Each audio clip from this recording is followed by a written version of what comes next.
வடக்கு, கிழக்கு, வடமத்திய, மத்திய மற்றும் மூவா மாகாணங்களில் அடிக்கடி மழை பெய்யக்கூடும் என்று வளிமண்டலவியல் திணைக்களம் தெரிவித்துள்ளது. கிழக்கு மாகாணத்தின் சில இடங்களிலும், அத்துடன் மாத்தளை, பதுளை, முல்லைத்தீவு மற்றும் பொலனறுவை மாவட்டங்களின் சில இடங்களிலும் 75 மில்லிமீட்டர் வரையிலான ஓரளவு பலத்த மழை பெய்யக்கூடும். ஹம்பாந்தோட்டை மாவட்டத்தில் இடைக்கிடையே மழை பெய்யக்கூடும்.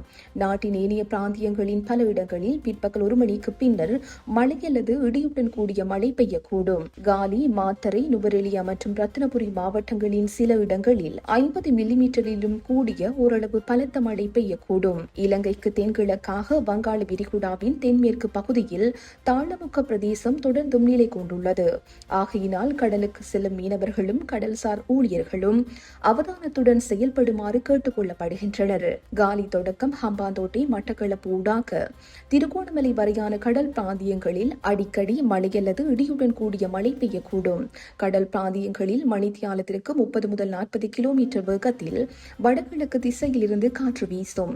இவ்வாறான சந்தர்ப்பங்களில் இக்கடல் பிராந்தியங்கள் ஓரளவு கொந்தளிப்பாக காணப்படும். பலத்த காற்றும் மின்னல் தாக்கங்களும் ஏற்படக்கூடிய சந்தர்ப்பங்களில் பொதுமக்கள் அவதானத்துடன் செயற்படுமாறு கேட்டுக் கொள்ளப்படுகின்றனர்.